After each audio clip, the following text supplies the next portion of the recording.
All right, y'all. Welcome back to another episode of the Jamal Hollywood Show. You feel me? We back with another episode after the pilot. You feel me? Shout out to Brooke for holding it down again. She back behind the production table, making sure that everything run copacetically. You feel me? And we got a lot to talk about in today's episode. You feel me? We got a lot of news, culturally, economically, and everything in between. We're gonna be talking about some movies today too, a little bit of NBA news, WWE news, and everything in between. So, without further ado, we're gonna get right into it with the main topic of discussion for this week, which would be Spirit Airlines. They shut down all operations recently out of nowhere, out of the blue. It seemed like, and it got a lot of people in hysteria a little bit because you know with summer coming up and you know emotions in the state that they're at economically and socially with everything. It's just like, people getting kind of fed up with the state of the world right now, especially in America. Like, folks in America ready to travel, ready to do something, ready to be outside a little bit. And now they seeing that the options is getting kind of slim. Because Spirit Airlines, they shut down, but they ain't the only ones going through something right now. But, we're gonna see what the news talking about when it comes to that right quick. Yeah.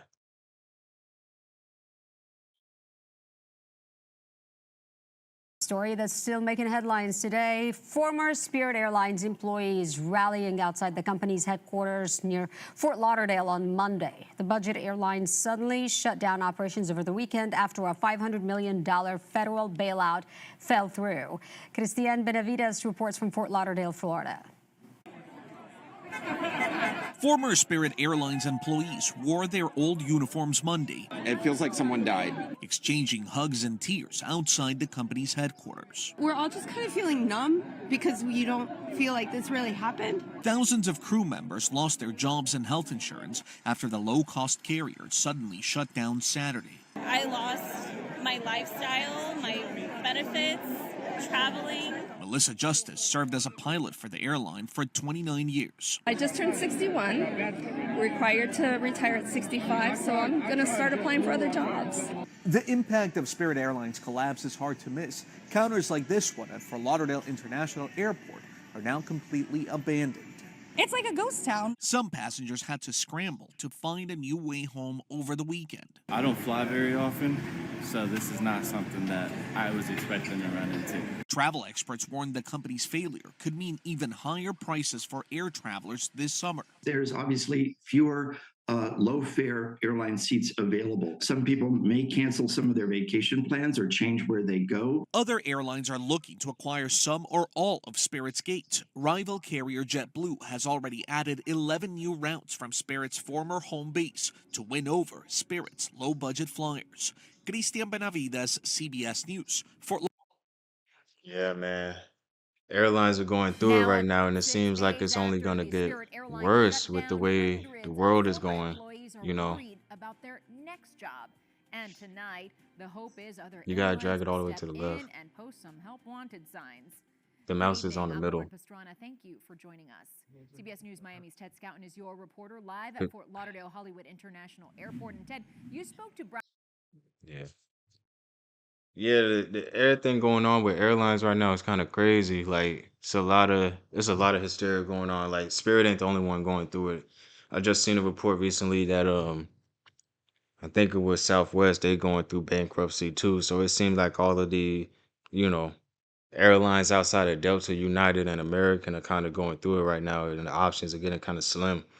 And when it comes to people that work for these airlines, it's like, out of nowhere, out of the blue, they just got their jobs like, gone. Jobs are gone. They laid off and they got to find something else, another option. You just seen that lady talk about how she's 61, retirement age is 65, so she got to find another job for the next 4 years just to make it through to the retirement age. And situations like that kind of make it more sad. You feel me? Because it's like, you got real people out here trying to, make ends meet. A lot of these folks didn't expect any of this to happen as far as, getting laid off out of nowhere, especially right before the summer, you know. So with all of that being said, it's like, man, power to them. But also, it just lets you know the state that America is headed in as far as like, economics and just resources too, because, you know, we just got that last shipment of oil in, and the gas prices is going up. It don't seem like it's gonna get any better anytime soon. I don't know what the resolution is gonna be, but I just think that in the end, it's gonna be a lot. It's gonna be a lot less options as far as traveling outside of the country, and it's gonna force people to have to really like work with what they have here, and like the whole scope of everything is about to change over these next few years. We're about to see a real separation in class. It's not gonna be any more middle class. After a while, it's just gonna be high class, low class, and if you ain't on the other side, then you just gonna have to really scratch and claw to get to that, because these companies ain't got enough money to go around no more. It seems like, and it's like, inflation is only going up. It's getting worse, and resources are they running dry at the end of the day. So the state of the world is getting real finicky right now. Um, but we're gonna be all right at the end of the day. We just gotta see it through. Stay prayed up. You feel me? Stay prayed up. Segueing into more news that revolves around the culture, I would say one thing that really, has been a topic of discussion within the culture. Not, I wouldn't even say as of late, but just on and off, I've seen this topic come up throughout the years as far as the lifestyle that's you know, showcased or accepted or just displayed when black students or black teens transition from high school and going to college, when they choose a PWI versus an HBCU. And you know reading in the comments through this specific TikTok when I first found it, it was very revealing, at least to me, how many people uh felt like they were more comfortable in white spaces versus black spaces. You could play the TikTok for reference. You feel me? Give people a little bit of a reference.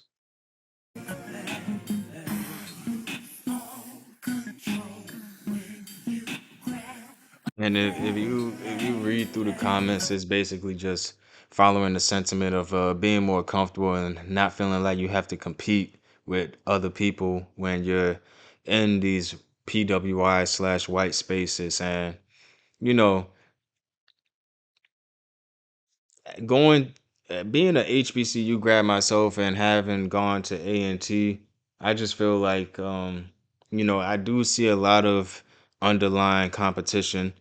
But at the end of the day, I don't feel like being in white spaces or being like I don't know. It's a real slippery slope, because I don't feel like being in white spaces necessarily are more comfortable, and I don't feel like being in black spaces make me feel like I have to be in competition with the next person either. But to each his own when it comes to that, because it's like the way I see it is, there's a certain standard of there's a certain standard that a certain culture holds themselves to, and there's a certain standard that the other culture holds themselves to, as far as I guess looks or presentation. And you know, I guess when you're in a area that's a surplus of said culture, you kind of adopt to that culture and in those ways. The way I see it is, you know, like I said, going to an HBCU, I never felt like there was any personal competition. Me personally, I felt like I was, able to be myself throughout the whole thing. I did see people go through that phase of finding themselves and I guess like losing themselves in a way, trying to fit in with certain crowds and whatnot. But I feel like that would happen regardless of what college you go to, because you got certain people that's trying to be clicky and trying to find their way in life and just trying to hang with people that they feel like they could relate to, not knowing people's full character, because you meeting these people firsthand out of nowhere. Y'all, everybody from different states, different areas, so there's certain layers to that I could understand, but at the end of the day, I don't feel like that's something that should be carried on and like evoked in a sense. Like I feel like you should still be able to walk around your black spaces comfortable and being yourself without having to feel like you have to be in competition with the next person, or without feeling like, people are gonna judge you if you don't, wear this or that. I know that, like I said, I know there's a lot of judgmental people in the culture, and there's a lot of judgmental people in the world, but at the end of the day, it's really about it's really coming down to self, because like, you gotta be comfortable with yourself before you are comfortable, like, trying to secure anybody else, you gotta be secure within yourself. And that's the real big chunk of this right here, is just, you know, the level of security that some people have within themselves when they're around other people of their culture versus, other people that aren't, because they don't feel like they have to abide by, I guess it's them feeling like they don't have to abide by the certain cultural standards that, you know other people are abiding to when everyone is in the same area. But like I said, it's a multi-layered type of thing. You gotta have security within yourself to even, like, go out in the world and even move in the way that you feel like is right for you, regardless of who you're around and what culture you're around. Because you shouldn't mask yourself for anybody out here. And the fact that so many people had in those comments felt that way, feeling like they had to, like, put up a mask or like a facade, or just constantly be in competition mode when they were in these HBCU/black spaces. It's kind of like, it's sad for real, because it's like, at the end of the day, we should be able to make the spaces that we have comfortable for our people. And I do understand that there are judgmental people out there that kind of look down on people that don't have this level of clothing, or don't, hang around these certain people and whatnot. But at the end of the day, like, fuck them. You feel me? Those are the people that's gonna always, be in society, that's kind of, pushing out the little negative temperament out there when it comes to social status and classism. Um, at the end of the day, like, the stuff that's going on with Spirit, the stuff that's going on with this young lady feeling like that she's not comfortable in her black spaces, it's all classism. People not having certain resources, or using the resources that are available to them in the best way that they can, and just, being comfortable with that, rather than trying to, gain all of these other things that aren't necessarily attainable at the time, to try to, you know put up a mask or put up a facade to impress other people. um you just gotta do what's best for you, because at the end of the day, ain't nobody gonna look out for you more than you and your people. When I say your people, I mean, like, your family, your loved ones. So the opinions of others shouldn't weigh on your shoulders as much as you think. You feel me? You gotta really, like, let that shit go, and just, you know, move with your head held up high, because too many opinions in your head is gonna, like, it's gonna fuck you up after a while. It's gonna leave you in a state where you can't really, focus on yourself, and you start to lose yourself. It's a real um Ouroboros type of effect going on when you think about it, because you lose yourself to find yourself again. But sometimes you don't have to go through those levels of, torment to find yourself. These levels of masking and unmasking, and trying to figure out where you fit in this world, because society standards versus your standards versus cultural standards. It's a lot to think about. But at the end of the day, whatever's right for you should be what you're pushing out into the world. And you'll feel it if it's something that's, within your gut, something that you personally feel within your spirit that you should be doing and moving according to. That's how you should move in this world. I feel like that's a good sentiment right there on that. Moving on to ghetto fabulous cultural news, I guess. You feel me? The I ain't gonna touch on this too much, because it is what it is. You feel me? Ah, yes. So the Megan Thee Stallion situation with Clay Thompson, I've been seeing it circulate in the news, Twitter, TikTok, and all of that. You feel me? And I've been seeing a lot of opinions going around, a lot of dumb opinions, about this because I've seen one opinion that was just made me question everything because a woman really got on TikTok and said that she would rather get cheated on herself than to see Megan Thee Stallion get cheated on because she don't want to see her go through that hurt. And it was like the fandoms behind these celebrities sometimes just be taking it too far with the support because like you mean to tell me that you really is willing to get cheated on versus Megan Thee Stallion? This woman is she got money, she got security, she has the status to kind of reach whatever type of man that she wants to reach. I guess. What you making that face for? And to get Having status and being able to get whatever man that she wants. Obviously, she got the man that she wanted, but he was attractive. no, I'm saying that her status and everything in terms of like like the person that was on TikTok advocating that she would get cheated on for Megan is dumb because like you're talking about a woman that don't know you, the woman that's a celebrity, she has security in terms of like money and status and everything in terms of like that's what I mean, like she could get the whatever type of man that she want or like to a certain degree, you feel me? Like I don't know her personally, but my point is just like how Clay Thompson could kind of like go out and like cheat. Like she could go out and just find somebody to do the same thing with. Like it's not like it's her home girl or like some I don't even think you're saying that. yeah, it's some dumb shit, you feel me? This shit's just dumb, bro. The things that people say just yeah, it must have been. Either rage bait or just like I don't know, some people be fake genuine with it.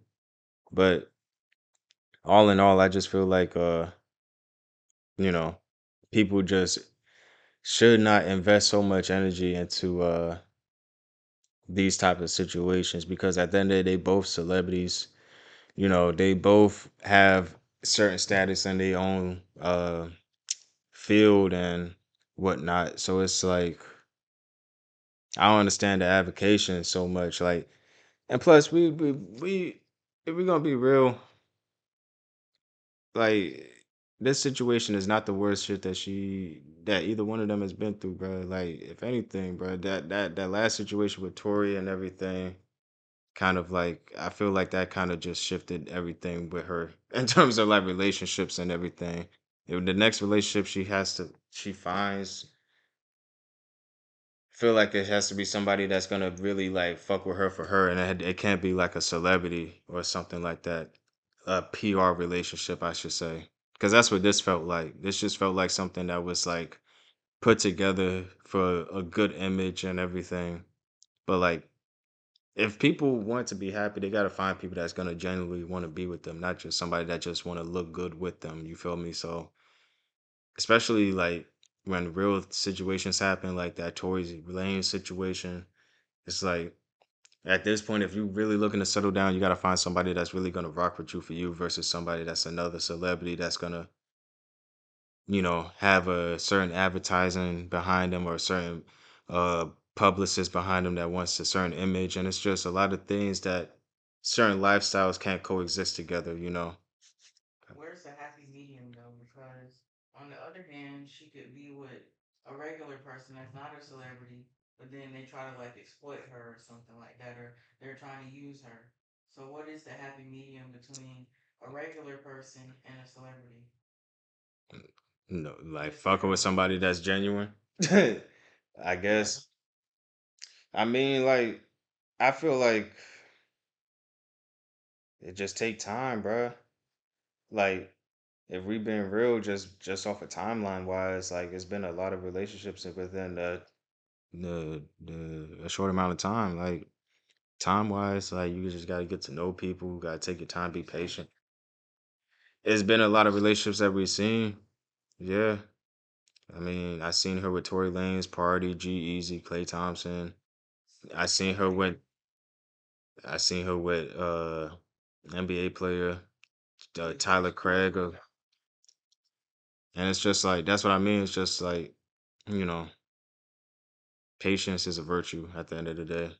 And most of the people that we name just now with celebrities, it's like, you know, these PR type of relationships, that's exactly what they are, just PR relationships like that Aaron Pierre and Tiana Taylor PR relationship. Yeah, some shit just you could just tell that shit is just like for Hollywood, you feel me? Yeah. Moving on to the next piece of shit news. Um we got Boston Richie. Trifling ass. Getting exposed by Tatiana Chanel for kidnapping, abuse, and misconduct. I ain't gonna lie. Um like reading her posts and everything and listening to the videos and whatnot, I blame Boston Richie and his whole team for allowing this to happen and just doing it in general. And I also blame Tatiana's mom for basically giving her away to the rapper and just letting this shit happen. I blame everybody that was involved in this shit, man. Honestly, like this shit is kind of sad. Like her mom, I don't see why the mom was okay with any of this happening because she knew that her daughter was dating this man when she was 16, 17 years old. She was there, she was in the picture and everything. And for Boston Richard to go out his way to mess with somebody that's 16, 17 years old, and it's just like it's disgusting, bro. It's disgusting. This woman, this girl talking about he had her in the car with other dudes and she was bucket naked on the ride from over state lines and whatnot, saying that he held her down when they were stopping at gas stations to make sure that she couldn't tap on windows and whatnot, like and scream for help. And it's like, dude, this shit crazy. I was seeing a lot of people saying that this is similar to the Davis situation with Celeste and the fact that both of them was underage, both of them were basically kind of like, taken or given away from their family. And it's like, both families seem to have been okay with the situation as long as money was being brought in and as long as it seemed like their child had some type of financial security behind everything that was going on, which is just it's sad at the end of the day. Like people are pimping out their kids in front of the world to these celebrities and to other people, and it's just it's layers and layers of just this type of conduct going on because this is just a fraction of what's going on in the world. We've seen what happened with Epstein, Diddy, and all of that other stuff, and now we on this situation right here, and it's like, yes, this girl, she knew what was going on as far as like her dating a rapper and everything.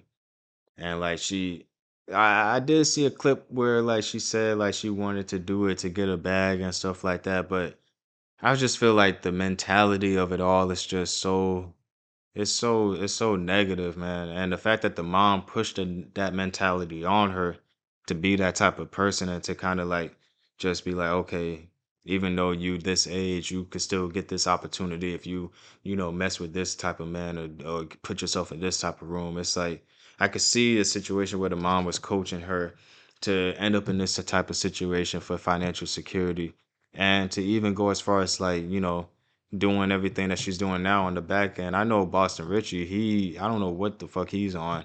I don't know why he's going out his way to diss his ex, especially after the fact. Like everyone knows that you was dating this girl when she was underage and everything. And it's like, I don't know what you're trying to prove with the music that you're putting out. But the way that all of this has played out has just shown me that, you know, for one, I feel like people don't care as much as this type of situation as they think they do because like you seen on Twitter and whatnot, a lot of the jokes and stuff just revolve around the fact that she was pegging him at the end of the day, which is wild as fuck. But still, like that's not what should be important right now. What should be important is the fact that she said that, she was, well, we already knew that she was underage, but the fact that basically it seemed like it was an abusive type of relationship where she couldn't get herself out of it for a little bit. And the finances were supposed to mask everything that was going on behind closed doors. And, a lot of these girls or women could say, like, yeah, we just, trying to get a bag, trying to do this and that. But, you know, not at the expense of abuse or kidnapping or being held under your will in certain scenarios and situations. You feel me? So this shit overall is just sad on all parts because the mama, it's a shame that she like allowed this shit to happen in any scope. And it's a shame that Boston Richie went out his way to even mess with a girl of this age, you feel me? And it's also a shame that this girl has the mentality to be like, oh yeah, I was just gonna go get the bag and I'm just trying to do this and that. And you feel me? Like all of it is sad at the end of the day. And it's just like, man, as a community, this type of behavior and this mindset gotta stop with it gotta stop, bruh. You know, for the past couple of years, people were preaching, "Oh, Mister Pay for shit, this and that." Want a nigga that could buy a bag and this and that. And the one dude that was rapping all that bullshit got caught up with all of this bullshit. And now after people find out that he got some stuck up his butt, that's when people want to really all the way accept that he's just a weirdo or he's no good. Like, come on now. All of that talking about paying for shit, all of that talking about having money to do this or that, to buy you a bag, to do this or that, or whatever the case is just masking some bullshit at the end of the day. If people genuine, they're gonna be genuine. Talk like piggyback off the Megan shit. If you're gonna be genuine, you're gonna be genuine. It take a little while and it take patience and everything to find out somebody right for you, but like obviously this situation wasn't the right situation. Ain't no situation where a 20 something year old should be dating a 16-year-old and feel like that's the right one. You feel me? It's bullshit, man.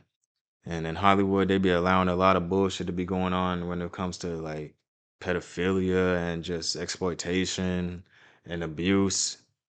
And the layers of it is just it's too deeply embedded in society to the point where people are not even really caring to acknowledge the big picture of it all sometimes. Like they just really want to brush it off and just they're okay with accepting that it happened and but they're not okay with acknowledging and really taking, the steps towards making the whole community better and to rectify these situations from even happening, bro. Like ain't no way this girl's mother should have had a mentality that, had her daughter in this situation. But like who knows what type of situations the mama was put in or went through to even get her to even thinking like this. You feel me? It's just layers and layers of bullshit, man. For real, for real.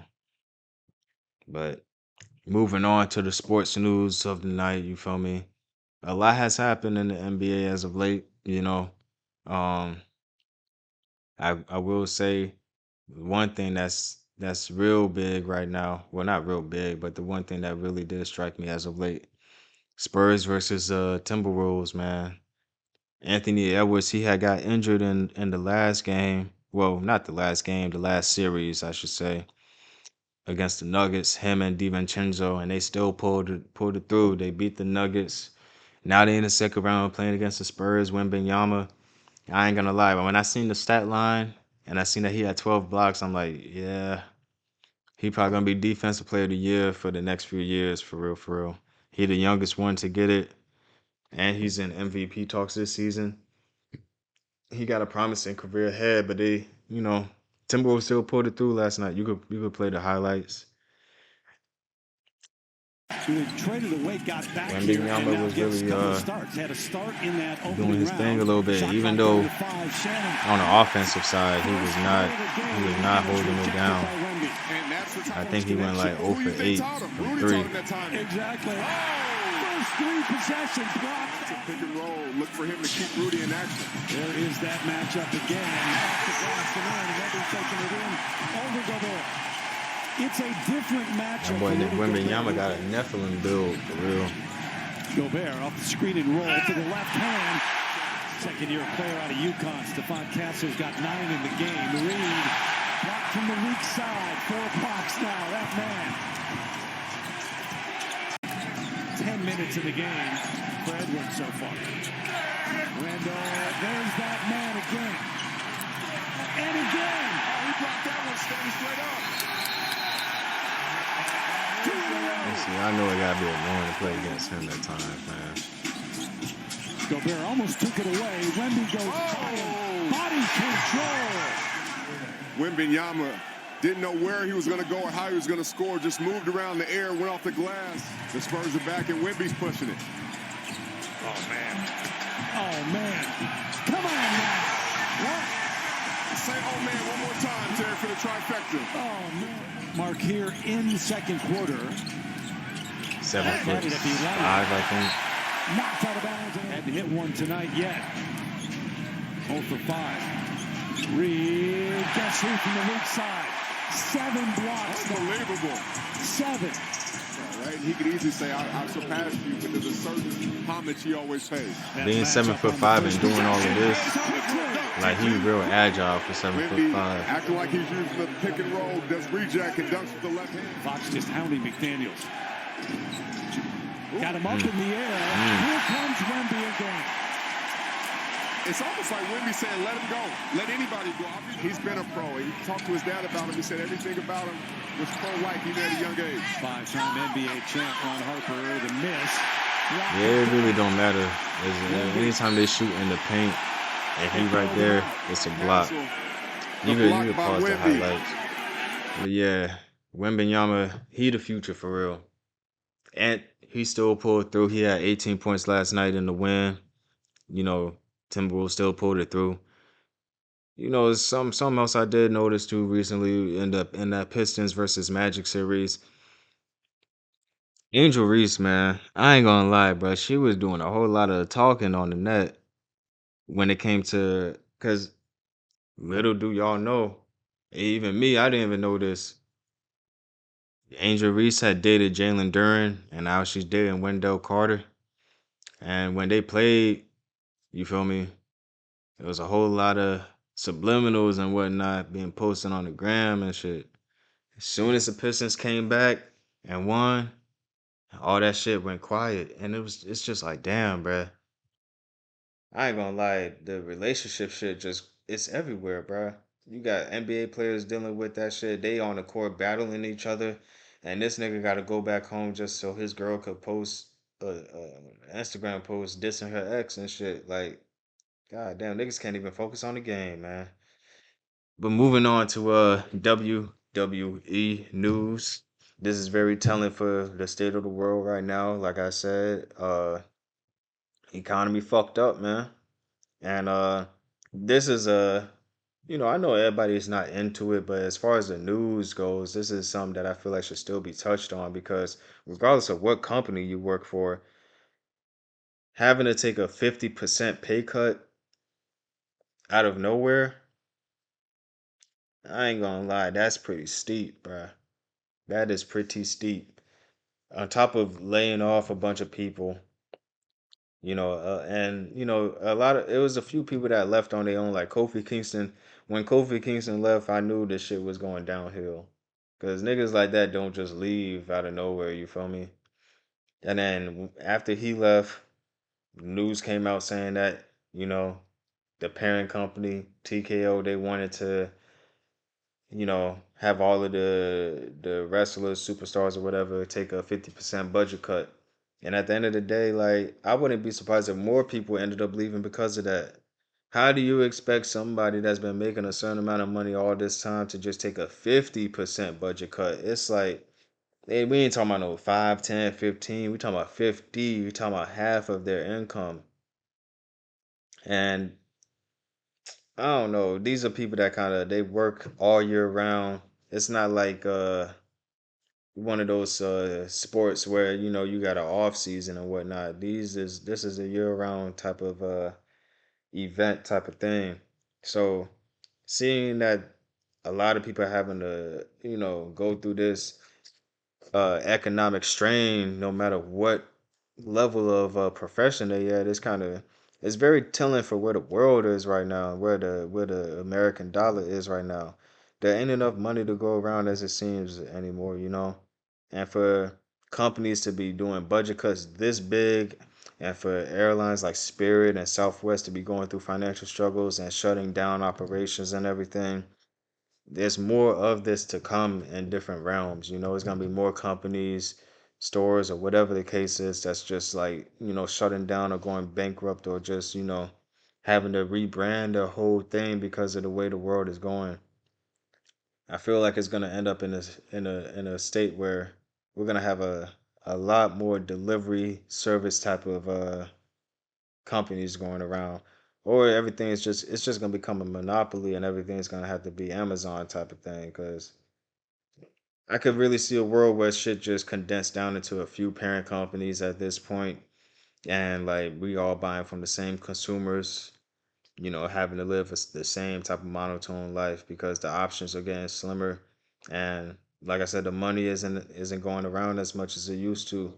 And if we seeing like people in sports and entertainment take pay cuts of this magnitude, and like it's coming out as public news during in real time and shit. This ain't like we finding out a year or two later, like, oh, back in so and so and so, the company had to do this to get to this point. Nah, this like all of this shit has been going on within the past couple of weeks. You feel me? Between these airlines shutting down, these companies doing budget cuts, layoffs, and whatnot.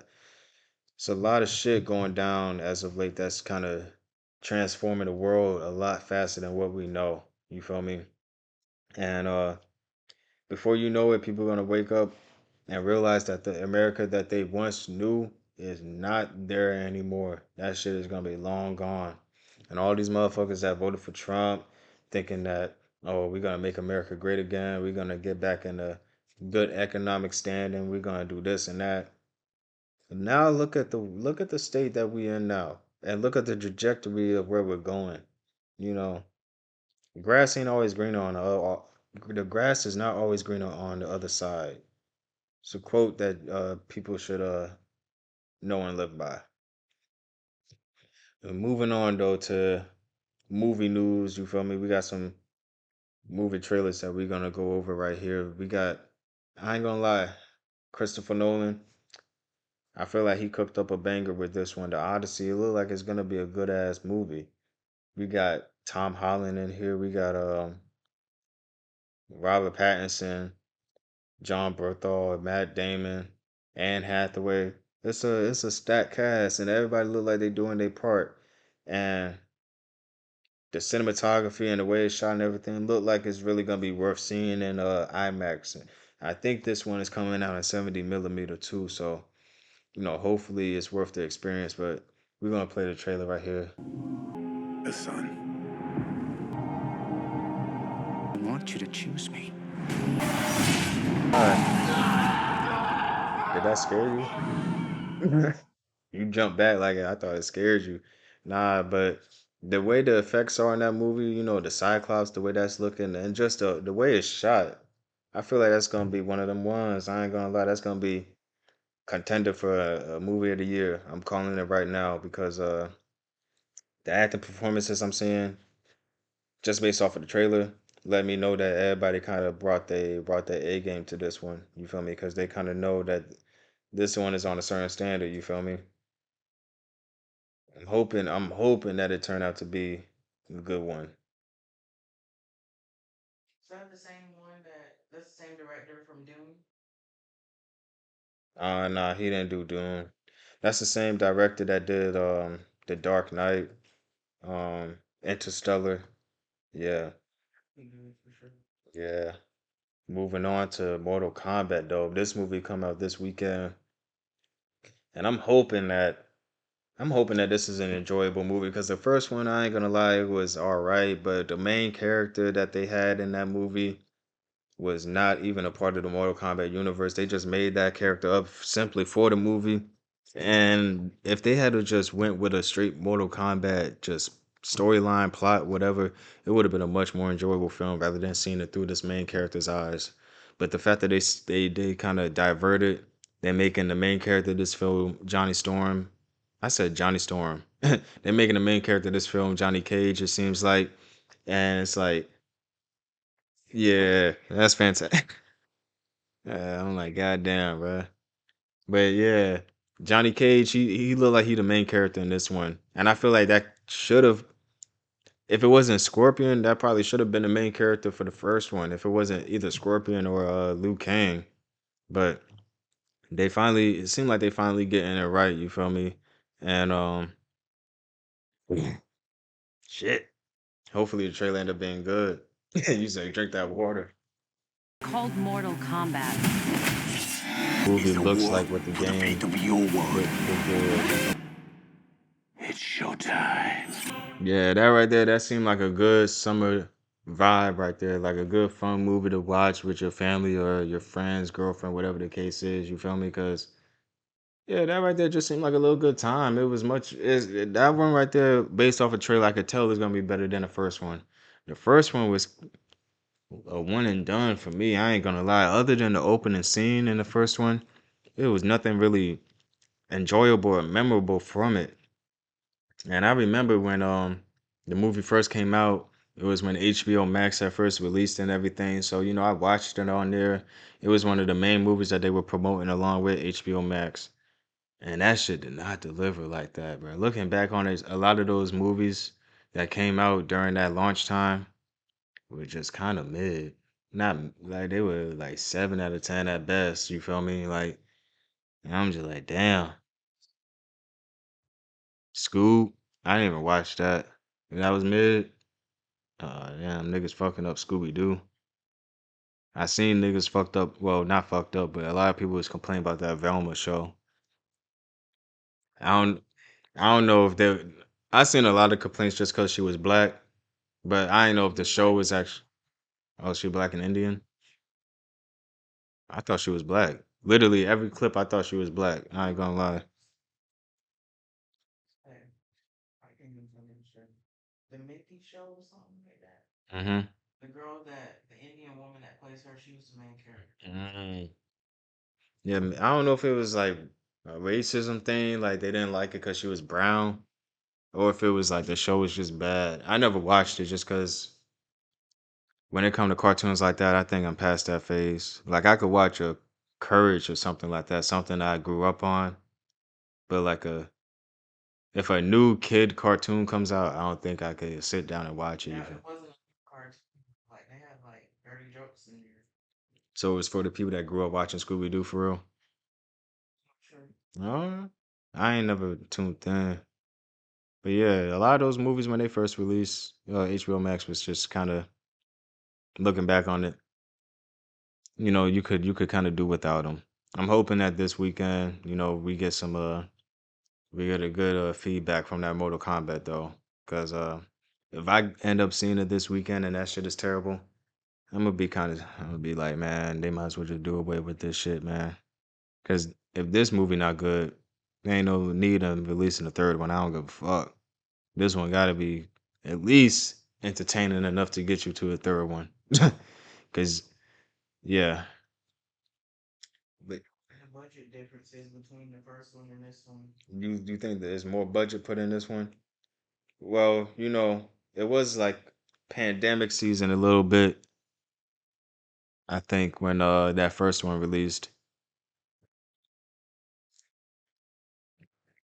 as yeah, this one do look like they put more into it as far as you know, budget and everything. But I feel like yeah, I feel like they had to just to keep the franchise going if they wanted to make a second one though. Like they had to get a well-known actor that actually played a well-known character in the video game and not just some made-up character that they made for the movie trying to be on some Hollywood shit, you know. They really mm, that last one.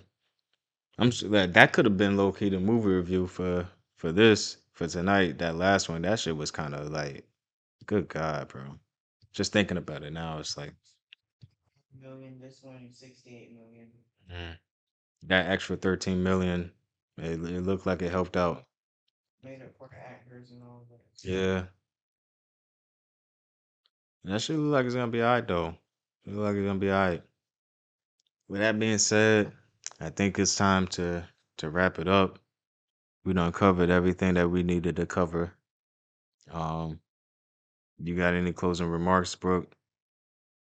Uh, well, shout out to Brooke for holding it down again. You feel me? We recording this Tuesday night. It'll be up Wednesday afternoon. You feel me? We may or may not release another episode this week. That's still up in the air. But I appreciate you guys for tuning in to the second episode. You feel me? It's been a good one. If you liking the temperament of the show, leave a comment, leave a like. Let me know what you guys want to hear be discussed. You feel me? If you got any topics or questions, concerns that you want to have addressed on the show, you feel me? We could break it down here. You feel me? Have a whole nother segment just for people, submitting their own confessions, topics, or whatever they want to talk about. What's up? Chris Brown's birthday. We know it's Cinco de Mayo, but it's his birthday too. We could have did like This top 5 Chris Brown songs. I didn't even realize. Oh man, what's your favorite Chris Brown album? As of lately, Breezy. It has like a lot of replay value coming. I've been seeing a lot of people repost that on the ground. I've been seeing it's just the back of that nigga head. Like Fame and X. Those are probably like my top 3. Damn, what about the Chris Brown album? Yeah, that one's nostalgic. Cause now I'm starting to feel like Fame is a little bit nostalgic too, because it's been so long. But Yeah, but that album was actually decent though. Like Deuces is a valid song still. Chris Brown got some hits for sure. Shout out that nigga Breezy for making some good ass bops. You feel me? Well, yeah, take for today. yeah. Shout out him and Usher. They going on tour soon. Uh, you gonna go to that? Yeah. You bought your ticket? Like $2,000. Yeah. $2,000. Yeah. That gotta be for floor seats. And Ticketmaster be trying to like for concerts. Ticketmaster be trying to make you buy 2 tickets at a time. Yeah, so like maybe, hopefully, that ain't the price for 1 ticket because that shit sound crazy. I was just telling my mom I was looking at hotels because I was trying to go to my friend's graduation in Missouri. Hotels running $2,000, like over $2,000 for the weekend. Um, how soon is graduation? I checked in January and it was $2,000. The graduation next week. I'm scared to even look and see what the up price is. Like, Definitely higher now. it ain't tripping, bruh. I don't know what's going on, bro. Everything's just over expensive, bro. And the rooms don't even be shit, bro. You don't even get free breakfast at half of these hotels. Like, the fuck is you even paying for, bro? Yeah, bro. Shit be pissing me off, bro. I remember the last time I checked into a hotel in Atlanta, I walked into the room and went to the bathroom. The sink was filled with black water. I'm like, what the fuck going on, bro? Like what is going on, bro? You don't even get good service nowhere no more, bro. You don't get no good service no more. Everybody feel like they underpaid, so they ain't gonna give you good service. And then don't let you be black. They just gonna treat you like shit regardless. They gonna think you ain't got no money to spend or nothing, so they just gonna give you bad service. One thing I really do hate, bro, going into restaurants as a black person, getting a waitress or a waiter, and they just don't do their fucking job, bro, assuming that you're not gonna tip them well. It's like if you don't do your job, obviously I'm not gonna tip you well. No matter what race you Exactly. So why are you coming over here acting like I ain't got no money when I'm sitting here spending money in your establishment?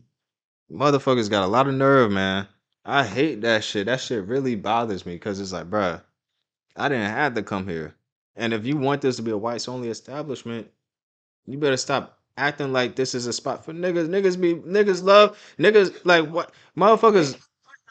No, no, no. But what I mean is like they love to use the makeup of black culture to bring people in, and then don't want black folks to be up in there. Like that shit be pissing me off. Like don't be in the establishment playing rap music, playing all of this shit and showcasing all of the shit that's from our culture. And then when we get up in there showcasing our culture, it's like, oh, y'all niggas is doing too much.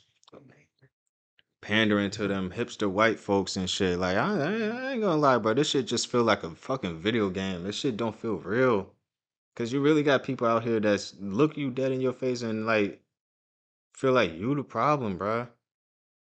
We went to a barbecue restaurant a few weeks ago, and they tried to sit us in like an odd area. It wasn't the main area, you know, like by the grill and stuff. Yeah. They sat like I don't know, it was like some type of bar area, and they didn't have no type of AC.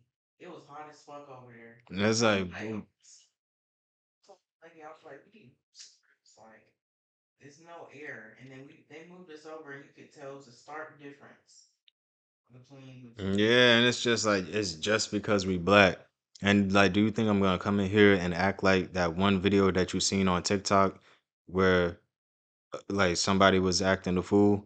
Like, come on, bro. Like, because if that's the case, I just walk around assuming that all these white people gonna do some weird shit to me. Like, but I don't. And that should just, bruh. Like I I was, they back. these niggas don't even. White privilege runs so deep, niggas don't even look both ways before crossing the street. I've driven through I've driven through NC State so much, and white folks will really just walk through the crosswalk. Like, yeah, it's a crosswalk and it's a sign there, but as a conscious human being, why wouldn't you like pause before you just step out into the road into moving traffic? Yeah, like, and another boy,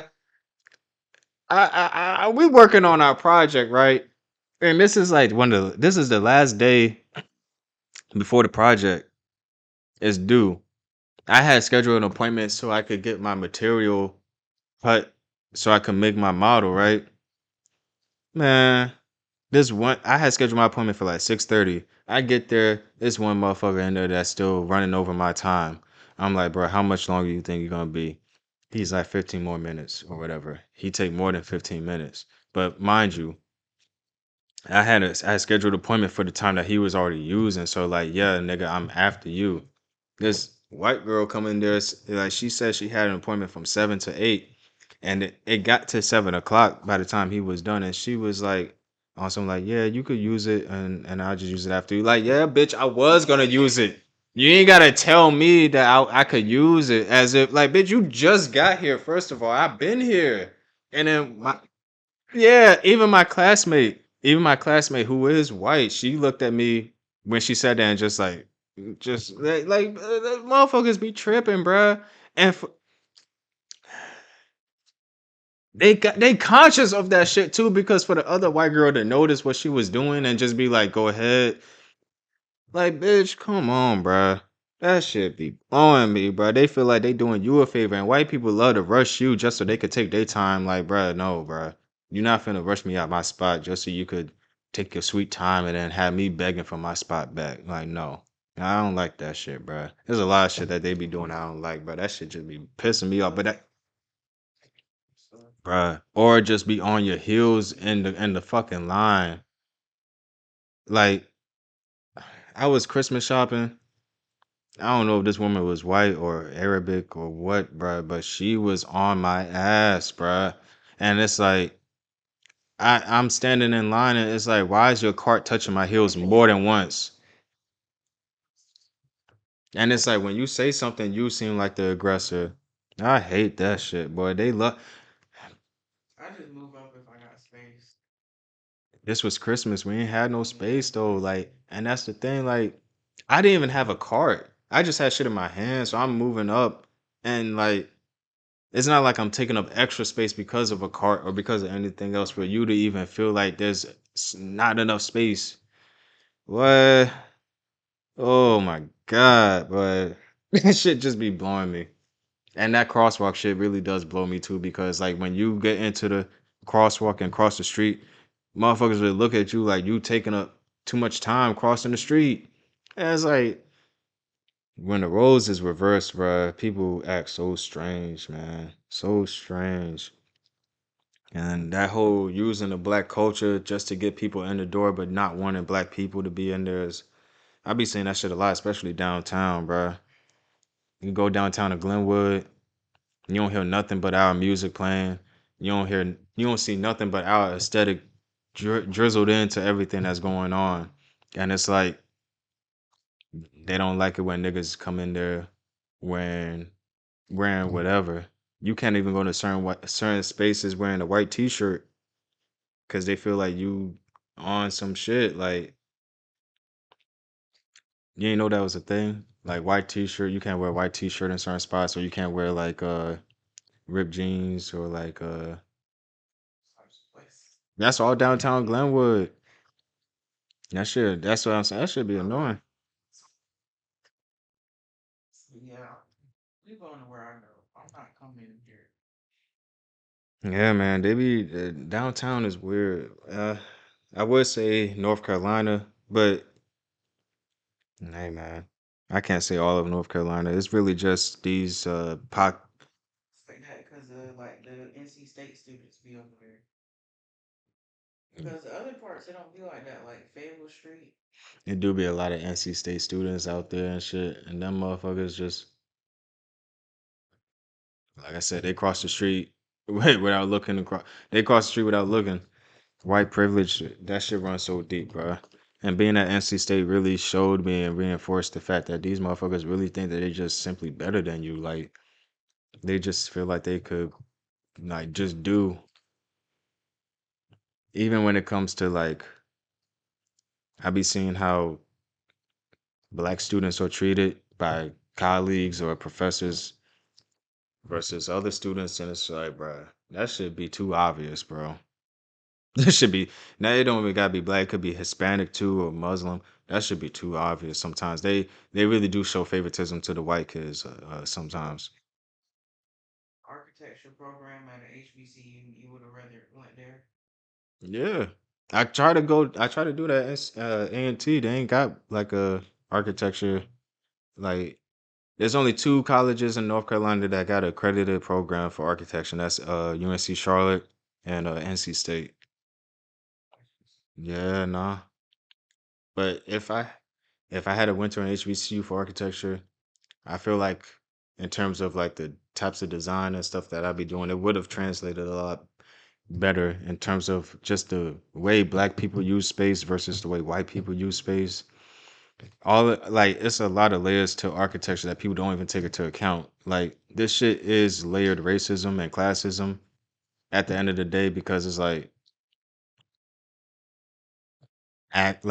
access, circulation, and like the means and use of a building and where it's at and the shape of it and all of that is based off of a certain perspective, a certain era, a certain design template. It's like I don't know. And then when you look into different architects of different races in different areas of the world, you see a lot more variation in design and shape and whatnot in other areas like Mexico, Japan, China versus America, where everything is a box. You feel me? And it's like everything is real monochrome and boxy out here. Yeah. And then like they have different terms for these styles of architecture, but it's like at the end of the day, that standard is based off of whose standard. Because it don't it don't take a box building for black people to make it something. You feel me? Like what I'm trying to say is like if you look at certain music videos of New York and Brooklyn brownstones, you feel me? How like they chilling on the porch, you see people braiding hair on the porch, or you see kids jump roping out there. Like that's community and that's like architecture like embracing the community in a certain way, you feel me, where everybody is like that community is set up in a way where people are outside, facing each other, like everyone is on the same accord, you feel me. And then when you get to the summertime and stuff, you see it coming to fruition where you see those kids in that same area playing with each other, everyone cooking out and stuff, block parties and things like that. So like you don't need like so for black folks, it's like it's a different way of use and space, like because a lot of the spaces that we had to create for ourselves was spaces that we created simply to get away from the hysteria. So it was safe spaces. Like it wasn't no time for like, oh, we gotta make this shit look like Greek or like we gotta make it like, and that like the whole essence of like creating safe spaces that was for us by us and that really brought the community and culture together. It exudes certain designs and stuff like that. So like there's a lot of layers to it. I feel like at the end of the day, sometimes when I design stuff and like I have certain concepts, I try to uh give them across, and sometimes they don't always translate to those ears, you feel me? And it's like I found myself explaining myself more than once, trying to explain why I'm doing something the way I'm doing it, or just like dealing with the whole professors not being able to comprehend or understand what I'm doing, even though like it's not. Not that hard to do. Yeah, at least in my eyes and even in my classmates' eyes. Like if I could show my classmates blindly what I'm doing and they could read it and follow along with as I'm guiding them through it. But when I show my professor, it's like I can't see this or like and yeah. And it's just I don't know. I This semester I definitely had a certain experience where my classmates noticed it too. Cause I was presenting my work and they cut me off in the middle of me like giving my yeah, giving my little elevator speech and whatnot. Because I said something, it was like a mid review, and I said something along the lines of like just explaining in the beginning how like I'm showing the process of how I got to this final point where I'm at today right now. And because I said like final point or whatever, like they cut me off and was like, this is not like a final or whatever. So like, and I'm like, yeah. And then it's like, and then they try to like ask me like, it was something like, okay, so like, how do you get through the building? It was like they tried to like ask a question to like get me, and I was like, I was just like, I'm getting there. You feel me? Like, yeah, like I was trying to tell the whole story of my design in a certain way so you could understand it. And now it's like you didn't even give me a chance to explain myself before you said you can't understand it. And I'd be feeling like black words be falling on deaf white ears sometimes. Like I'm talking to you and you can understand every word I'm saying. But if I talk like this to a white classmate, at some point they won't understand what I'm saying. Or even my like professor sometimes. And it's like I don't know how like polished a nigga gotta talk. You feel me? It's not like and even you I've noticed too when white folks and like when they try to impersonate or like mimic you, they be doing that whole like Sambo type shit, like that fucking like overly country shit. And I'm from Jersey, and I know my family from the South and shit, and it's like a little mix, but like I'm not the countryest nigga out there. So like niggas not finna play it like I talk like Bubba from Forrest Gump, you feel me? Cause I don't. But if they mimic me and that's what they hear, and then also like I'm going up there and explaining my project and they acting like they can't comprehend my design because of whatever the case is. It was to the point that day specifically where like I had to take the model out of my professor's hand and like put it up next to the design that I pinned up just so she could see that it was the same thing. She was trying to tell me that it didn't look the same. And I'm like, bro, like what the fuck going on? Like, and I had a Muslim classmate come up to me and she was like, I like the way you stood up for yourself because, yeah, that was kind of weird. And then I had a white classmate come up to me and say, that was kind of weird. Even a Hispanic classmate said the same thing. And the Hispanic classmate was just like, yeah, I think she's kind of racist. I'm not gonna lie. Like, we just got and then it's like you do that and now I'm questioning myself and now I'm like or it's like you doing that to like discourage me from even continuing in the program because I've noticed that like different words have been used to try to like discourage me from like doing certain shit, and it's like, but that shit don't matter. Like I don't know, bro. They really think they don't think highly of black students. I see, especially like, all right, this is like a whole separate topic, but like fucking like if I feel like if I was from like the UK or from Africa and I came to A&T, I would be treated differently. Yeah, so like, cause I've seen that too, like where Africans, yeah, or just like they a better nigga. Like it's just, and we're both black. Like me and the African, we both black. Like that's the thing. Like we both black, bruh. But I definitely see it with the black Americans how like, and don't let you.